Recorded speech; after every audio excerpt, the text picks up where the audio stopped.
of all of our cities, you are told that you are too fat, too lazy, drive too much, live out there, and you should be living in the city center. You end up visioning on somebody else's property.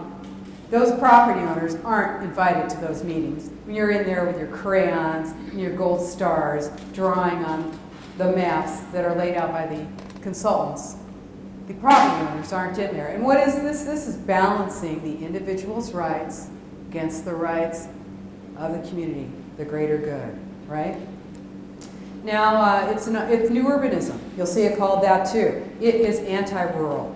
Sustainable development, smart growth is an ideology. It is an ideology. It's social engineering through government subsidies. So, it's rigged.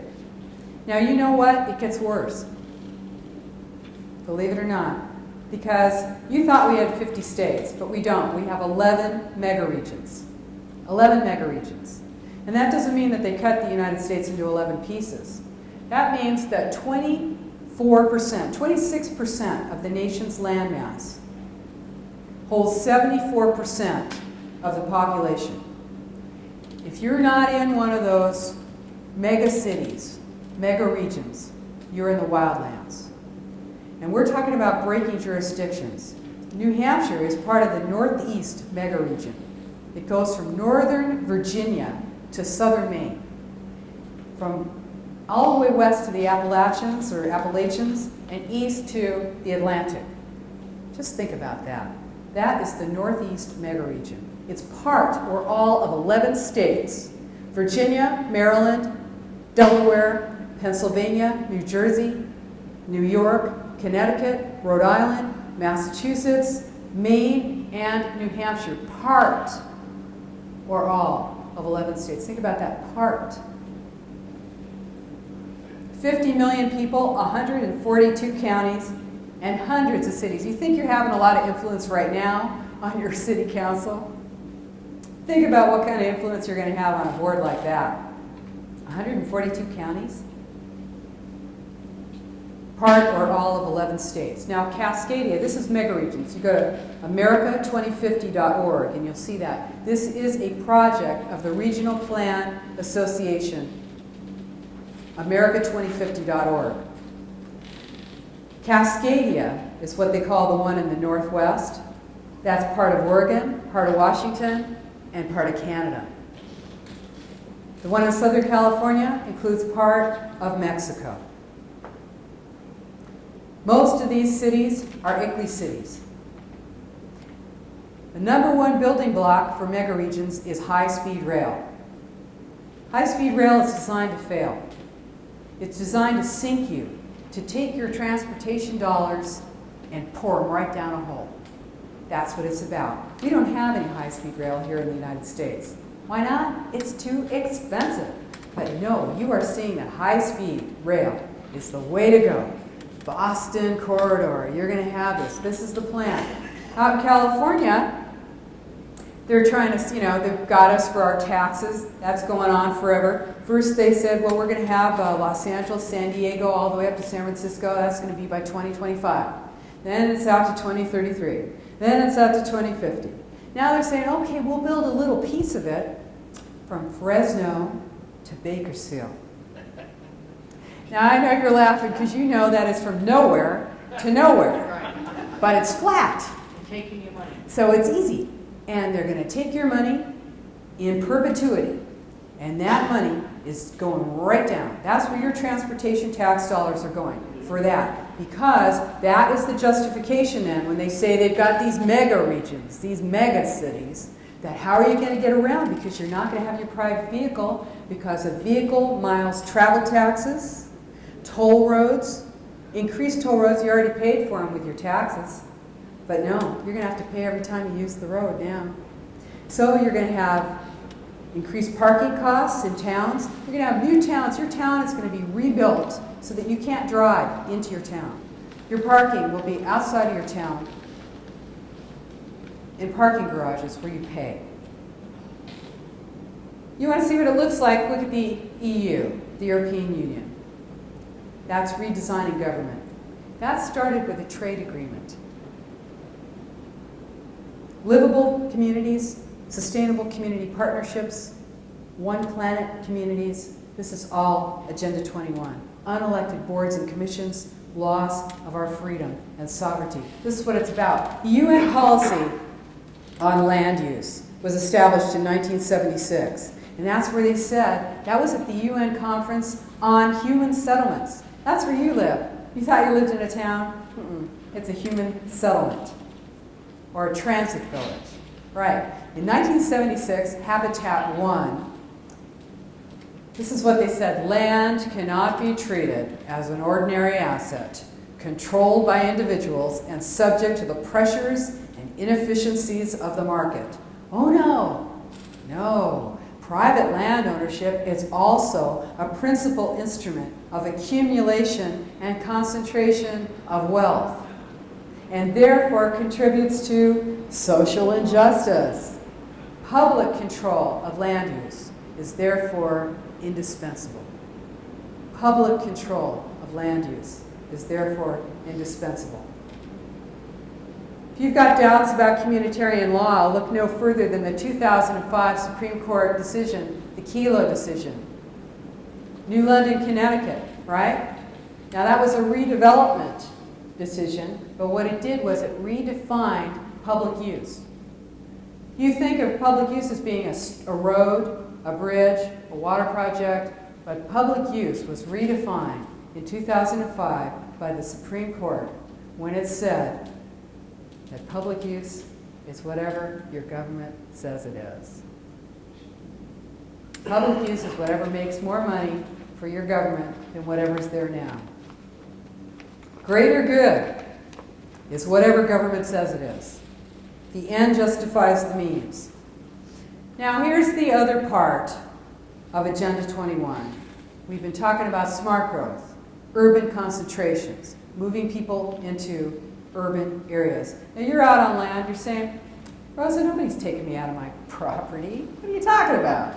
I got my well, I'm independent out here. I'm out here on my 60 acres or my 100 acres or my 3 acres or whatever I've got. Nobody's getting me out of here. 16% of New Hampshire is owned by the federal, state, or local government. Wildlands is a plan to remove human beings and human activity from rural and suburban areas. Yeah, we're using up nature. That's what they say. You're using up nature, and it's a catastrophe.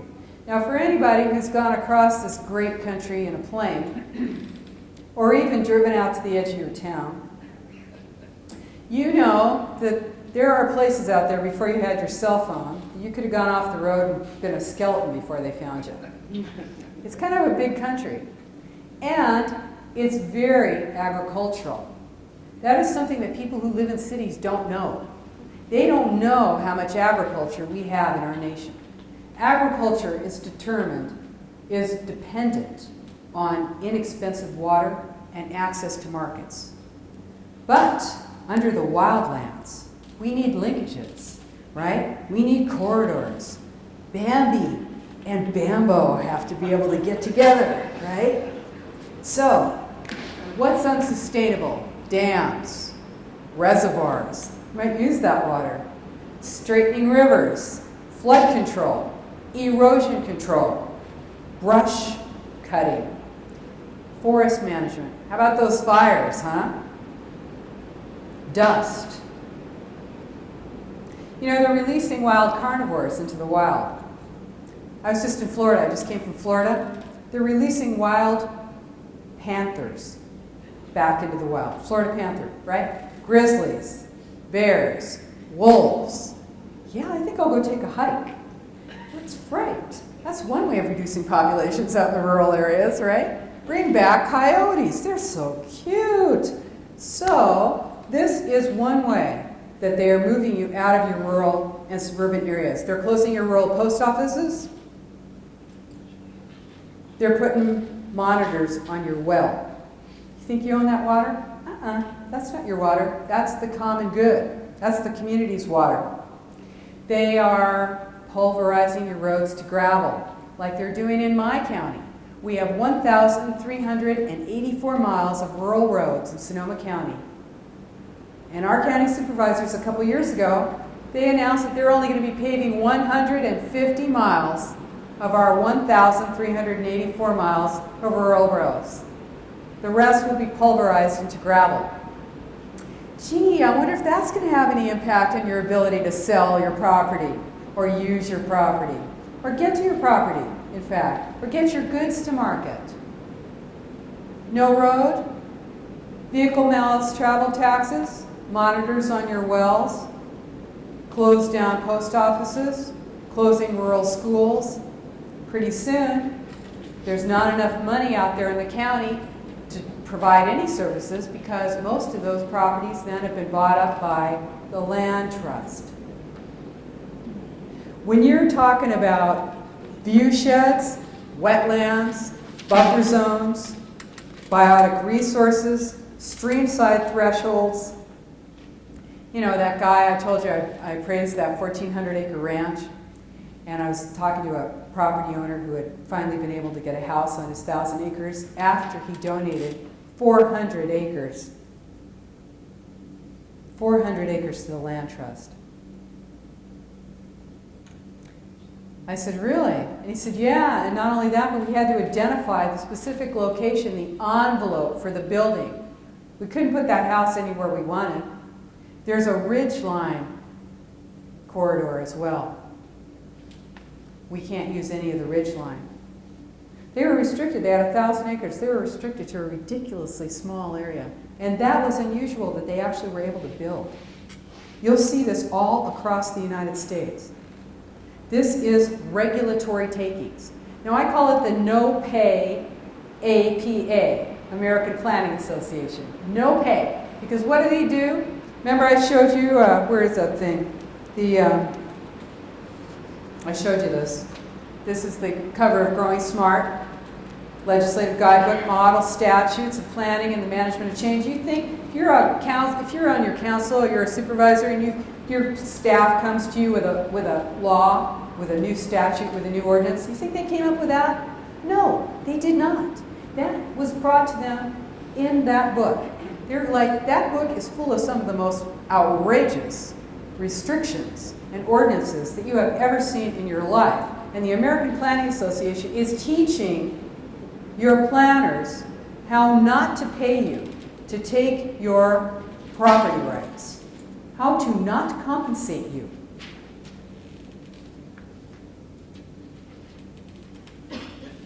Wilderness areas, no roads, motorized vehicles are prohibited. Okay? We're looking at more and more and more areas of our country that are roadless. 60 million acres right now that are inaccessible to us. Now, I want you to know what wilderness, when you think wilderness, you think, wilderness, I don't know, it's out there somewhere, wilderness. No, there is an actual definition of wilderness. And I want you to hear this because you're not going to believe it.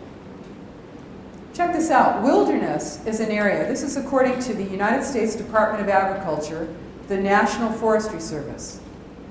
Wilderness is an area where earth and its community of life are untrammeled by man, where man himself is a visitor who does not remain. That's wilderness. Now, how do you get that?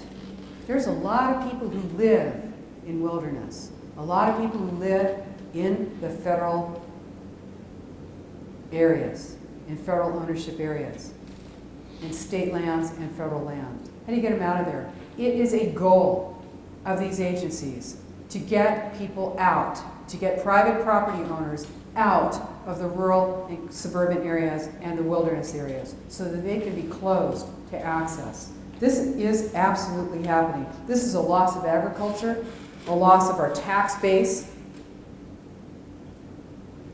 You're going to sell an agricultural easement, you're going to sell a conservation easement, you're going to have you want to do a transfer of development rights? That's a big thing now. Transfer of development rights, you sell off your supposed development rights out here in the rural areas so that some guy can build a couple extra stories on top of the smart growth development. And you find yourself being pushed out of the rural area, and they've got the hardscape all ready for you.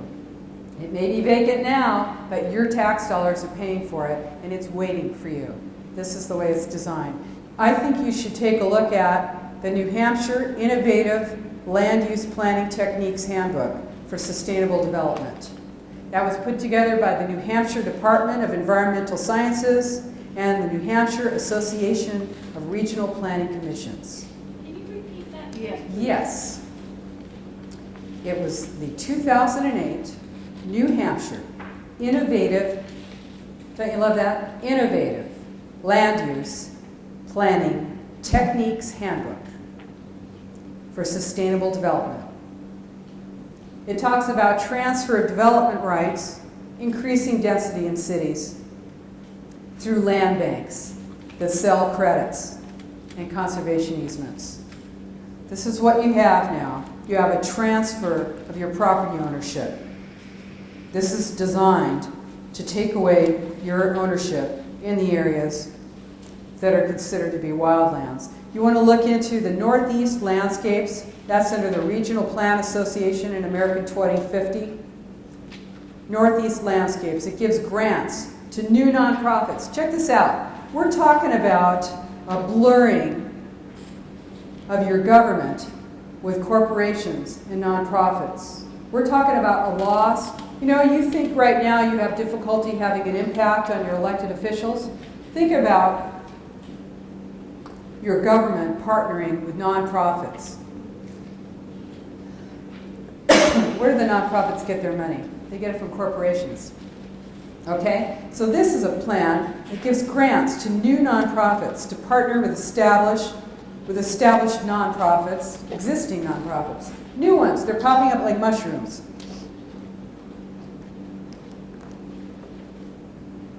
The vast majority of conservation initiatives are by nonprofits. Excuse me. Okay, so here's what it says. It says we need a comprehensive regional approach behind property boundaries and jurisdictions. Sorry, think about that. I've got a water. I have a cold. Just think about this, that they need a comprehensive regional approach beyond property values, beyond property boundaries, and beyond jurisdictions.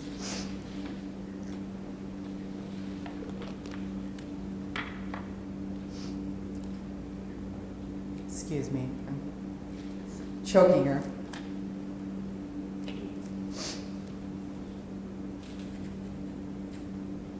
Maybe I'll do a little dance when I'm choking. Okay, you're going to have green lining, which is identification of land for future government acquisition. This is all over the United States. One last thing I want to tell you about this. It's about ICLEI's water campaign. Now, ICLEI has a greenhouse gas emissions monitoring campaign, right? But they're also rolling out in Southeast Asia their water campaign. And this is where they're going to be monitoring water. Water is a common good, okay? You think you own that water under your land. What they say here is that water must be managed as a finite economic resource. Isn't that interesting? What happened to rain? It's a finite economic resource. Charges for water and related services must reflect the true value of water resources and consider both the current and future cost of service provision. This is important, okay? We're talking about something really serious here, especially if you're in ICLEI City, because this is new, and this is coming our way. It's in Southeast Asia and Australia now, but we are going to see this. It is public ownership of water. No matter whether you have a well on your property, that will not be your water. You will have to pay for it. What is that? It's ICLEI Water Campaign. That document itself, what is it? It is the ICLEI Water Campaign. That's exactly what it's called.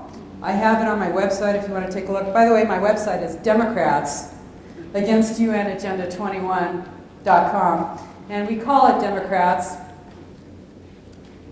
Now, I said this isn't a partisan issue. I do happen to be a liberal Democrat. This is not a partisan thing. It's not a left-right thing. But there's so few people on the left that recognize that this is going on. we said we want to give them a little encouragement here. And also we want to break that paradigm, because you're going to see this in the press, the corporate press, as a right-wing conspiracy theory. So we said, no, we're going to break that. We're going to show that, yes, there are liberal Democrats who have not drunk the Kool-Aid, who are not going along to get along, and that will not go along to get along. And it's thrown a little monkey wrench into their plan. Oh, thank you. I'm like such a wreck. I'll tell you, traveling around the U.S. and doing this, you know, you're on the plane all the time. You never know what little kid is going to be next to you, like snorkeling. So I got something. But anyway, here's the deal, okay? Agenda 21 is a plan to produce social equity by impoverishing populations and creating total dependence on government. Total dependence on government. If you want an example, look at the austerity measures in the EU, in the European Union. This is coming. The corporatocracy is definitely tightening its screws. This is public-private partnership, which means that the public pays and the corporations get the profits.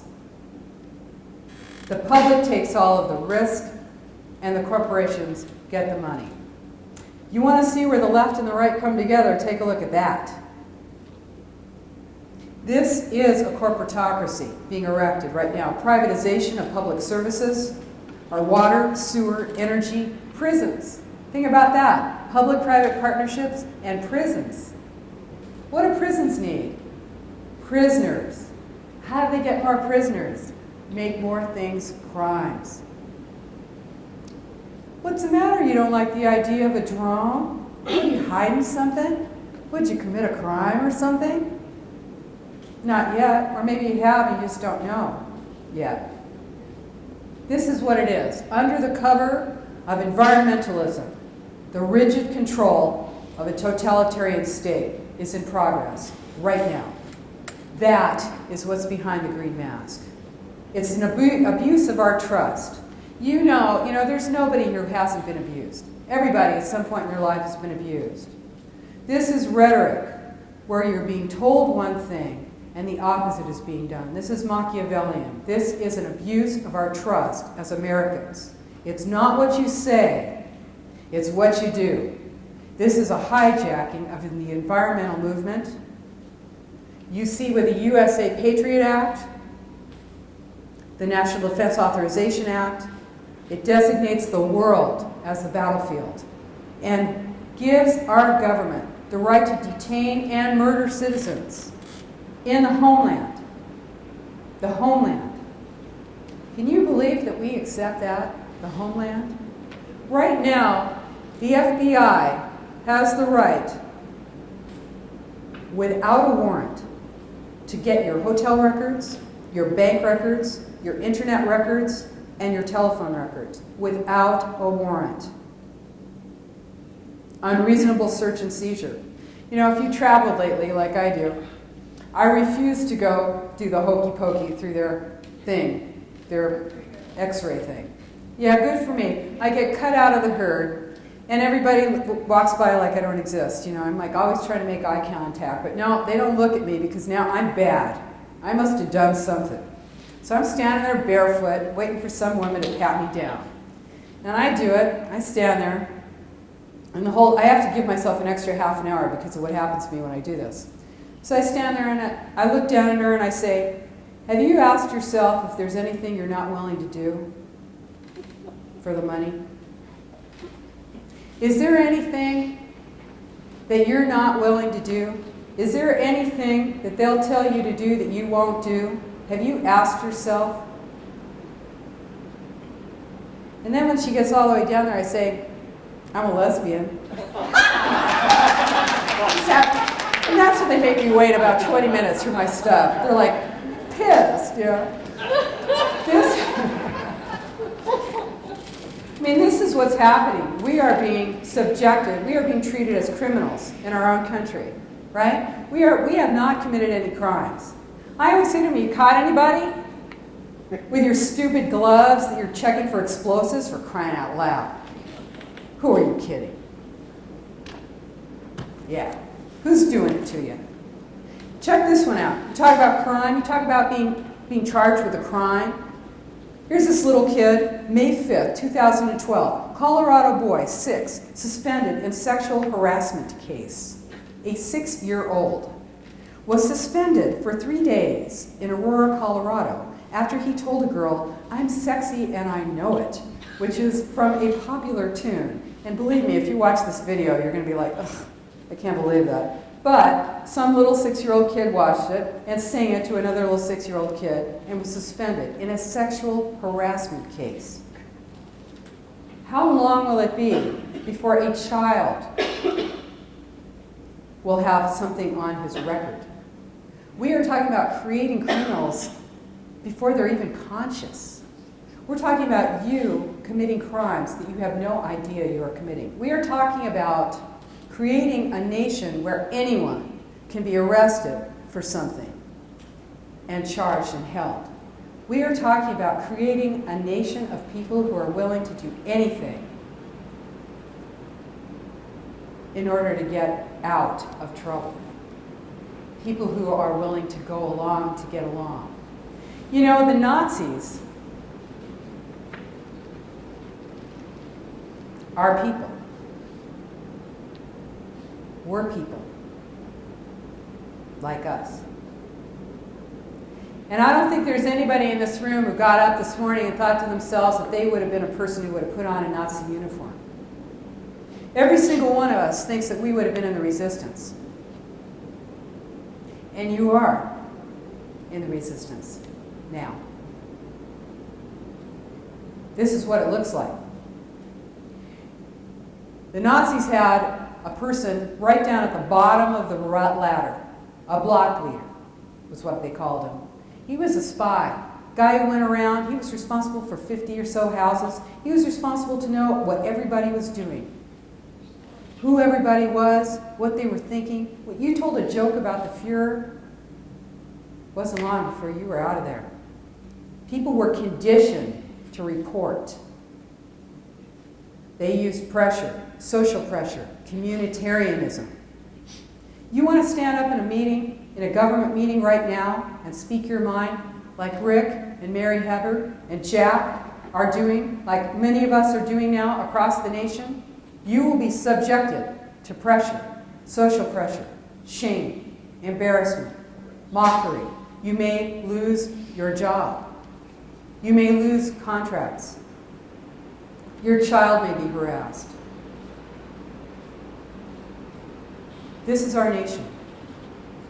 We need to stop this now. All totalitarian states share the same characteristics. We don't know this. We think it can't happen here. It is happening here. This is what it looks like. All totalitarian states share the same characteristics. Total control of property and means of production, total information and surveillance, loss of free speech. That's that consensus. Restricted movement. They share the same philosophy too. It's all for the common good. The individual is selfish. It's all for the fatherland. All for the homeland. They share the vision of the glorious future. Oh, skies are going to be blue. We're all going to be downstairs at the coffee shop drinking coffee, or on our bikes, on the greenway. There goes the train. Everybody's happy. It never rains or snows, no matter where you live. You don't need a car. What else do they share? Spartan, the Spartan present, austerity, conserve, restrict, pull in, monitor, control, and terror. That war on terror, it's a war on you. It's a war on you. And I know you know it. Communism, fascism, Nazism. That's what it looks like. It's all for the fatherland, all for the common good as defined by our rulers. Smart gas and electric meters are part of this. They can be shut off remotely. Think about that when you're dissenting. Dissent has become un-American somehow.